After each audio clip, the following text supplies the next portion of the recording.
Hi friends, welcome to our channel. ఈరోజు మన ఛానల్లో వీడియో వచ్చి వరసిద్ధి వినాయకుడి టెంపుల్. ఈ టెంపుల్ ఎక్కడుంది ఏమి అంటే చిత్తూరుకి దగ్గరలో 11 కిలోమీటర్ల దూరంలో ఉంది. అలాగే బెంగళూరు టు చెన్నై వెళ్ళే హైవేలో ఉందన్నమాట. ఇది వచ్చి కాణిపాకం అంటారు దీన్ని. ఈ టెంపుల్ అంటూ తెలియని వాళ్ళు ఎవరూ లేరు నాకు తెలిసినంత వరకు. ఎందుకంటే తమిళనాడు, కర్ణాటక, తెలంగాణ, తిరుమలకు వచ్చిన ప్రతి ఒక్కరూ అయితే ఈ టెంపుల్ దర్శించుకునే వెళ్తారు. ఇంకొకటి అయితే ఇంక అయ్యప్ప స్వామి సీజన్, మాలాల సీజన్లో అయితే ఖచ్చితంగా ఈ టెంపుల్ అందరూ విజిట్ చేస్తారు. ఈ టెంపుల్ ఎక్కడుంది అని చెప్పాను కదా, మన చిత్తూరు దగ్గరలో ఉంది. ఇక్కడ పెళ్లిళ్ళు చేసుకోవడానికి కొత్త జంటలు అయితే చాలా దీన్ని ఏమంటారు, పెళ్లిళ్ళు చేసుకోవడానికి చాలా ఉత్సాహపడతారనమాట ఇక్కడ. ఎందుకంటే దేవుని సన్నిధిలో పెళ్లి జరిగితే బాగుంటుందని ఇక్కడ కళ్యాణ మండపాలు కూడా అన్నీ ఉన్నాయి. బుకింగ్లు కూడా దొరకవు, అంత ఫేమస్ అయిన టెంపుల్. ఇంకొకటి ఉంది, దీంట్లో లేచిపోయిన వాళ్ళు కూడా అందరూ ఎక్కడికి వెళ్తారనమాట పెళ్లిళ్ళు చేసుకోను. ఎక్కడైనా దగ్గర మా చుట్టుపక్కల ఎవరైనా వెళ్ళిపోయినారన్నా కూడా వాటికి పోతే దొరికేస్తారు. అంత ఫేమస్ అయిన టెంపుల్ కాణిపాకము వరసిద్ధి వినాయకుడి టెంపుల్.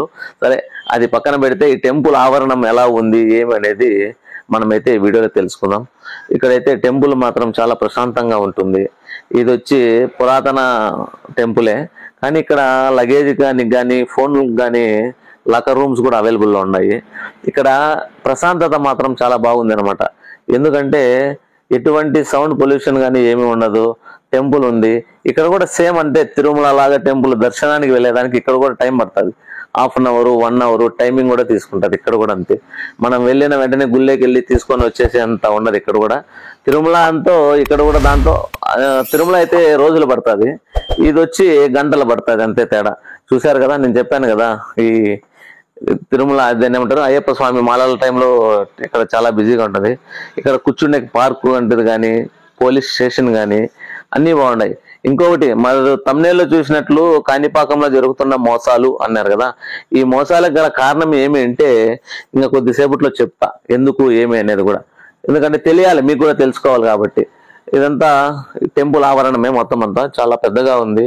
అలాగే ప్రశాంతంగా కూడా ఉంది. నాకు తెలిసినందుకు నేనైతే టెంపుల్కు తక్కువగా వెళ్తా, కానీ ఇది మెయిన్ ఎంట్రన్స్ అనమాట. ఇక్కడ నుంచినే లోపల దర్శనానికి వెళ్ళాలంటే ఇక్కడి నుంచినే వెళ్ళాలా. ఇక్కడ కూడా విఐపి దర్శనం ఉంది, మామూలు అమౌంట్ దర్శనం ఉంది, నార్మల్ దర్శనం ఉంది. ఇంతకుముందు చెప్పాను కదా మోసాలు జరుగుతున్నాయి కాణిపాకంలోని, అదే మన తమ్నేల్లో ఆ మోసం జరుగుతానేది ఎదురుగా మనకు కనపడుతుంది చూడండి, ఆ టెంపుల్లోనే జరుగుతానేది మోసం. ఎందుకు ఏమి అంటే అదొక పార్క్ అనమాట. ఆ పార్కులోకి మనం ఎంట్రీ వెళ్ళిన తర్వాత చాలా మంది దేవుళ్ళ విగ్రహాలు అయితే ఉన్నాయి. ఎందుకు లోపల దీంట్లో ఎంటర్ అయిన తర్వాత చూడండి ఇవి ఉన్నాయి కదా, ఇక్కడ ఎవరు కానీ మొబైల్ కానీ వీడియో కానీ ఫోటోలు కానీ తీసుకోకూడదంట వాళ్ళు. ఎందుకంటే వాళ్ళు మాత్రమే ఫోటోలు తీస్తారంట, వాళ్ళు మాత్రమే మనకు ఫ్రేములు కట్టిస్తారంట. మనమైతే మొబైల్ కానీ ఫోన్ కానీ యూజ్ చేయకూడదంట. మళ్ళా ఒకవేళ మనం మొబైల్ ఫోన్ యూజ్ చేసినా కూడా వాళ్ళకి అమౌంట్ పే చేయాలంట. ఎందుకు ఏమి అంటే వాళ్ళు వచ్చి అదేంది 5 లక్షల రూపాయలకు వచ్చి దీన్ని పాడుకున్నారంట, ఎవరు ఫోటో కెమెరామెన్లు. కానీ ఇది గుడికి సంబంధించింది కూడా ఇలాగ కూడా మోసం జరుగుతుంది అనేది నాకైతే తెలియదు. కానీ ఇదంతా లోకల్, అది ఎవరికి వెళ్తుంది మళ్ళీ గుడి కమిటీకి వెళ్తుందని అడిగి కనుక్కుంటే గుడి కమిటీకి అయితే వెళ్ళదంట, అది కూడా ఆ లోకల్లో ఉన్న లీడర్లకు వెళ్తుందంట. ఇంకా అది ఇప్పుడు నేను చెప్పిన దాంట్లో అది మోసం ఉందా లేదా మీరే చెప్పండి, మోసమా కాదా?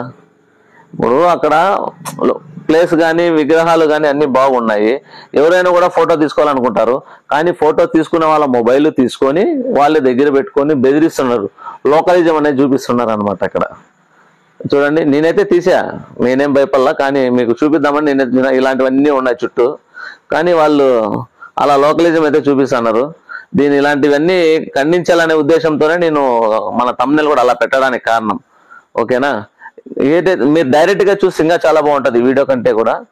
ఆ తర్వాత ఈ కాణిపాకం అంతా బాగుంది, ప్రశాంతంగా ఉంది, నాకైతే నచ్చింది. మీకు నచ్చుతుంది అనుకుంటా, మీరైతే వస్తే విజిట్ చేస్తే తెలుస్తుంది. అలాగే ఈ వీడియో కానీ మీకు నచ్చినట్లయితే లైక్ చేయండి, షేర్ చేయండి, సబ్స్క్రైబ్ చేయడం మాత్రం మర్చిపోవద్దండి. ఎందుకంటే మీకు అదే చెప్తానులా, మన సబ్స్క్రైబర్స్ కోసము మన వ్యూవర్స్ కోసం చూపించాలనే ఉద్దేశంతోనే కదా నేను ఇంతంత దూరాలు వెళ్ళి వీడియోలు తీయడానికి గల ముఖ్య ఉద్దేశము. మీరు చూసిన తర్వాత మాకు కూడా బూస్టింగ్ అనేది ఇవ్వాలి కదా కొంచెము, ఇదనమాట. అదే మనం దర్శనానికి వెళ్తాం కదా, విఐపి దర్శనం అనమాట ఇక్కడ దొరుకుతుంది. అలాగే లెఫ్ట్ సైడ్ ఇక్కడ కనపడుతుంది కదా లడ్డూ కౌంటర్, ఇక్కడ ప్రసాదాలు లడ్డూలు అవన్నీ ఇక్కడైతే దొరుకుతాయి. మన తిరుమలలో పెద్ద పెద్ద లడ్డూలు దొరుకుతాయి, ఇక్కడ కొంచెం చిన్న సైజు లడ్డూలు దొరుకుతాయి, అంతే తేడా. లడ్డు అయితే సేమ్ టేస్ట్ అయితే సేమ్ అని అయితే నేనైతే చెప్పలేను. ఓకే, ఇంతటితో ఈ వీడియో ముగిస్తున్నా. మీకు నచ్చితే లైక్ చేయండి, షేర్ చేయండి, సబ్స్క్రైబ్ చేయడం మాత్రం మర్చిపోద్దండి.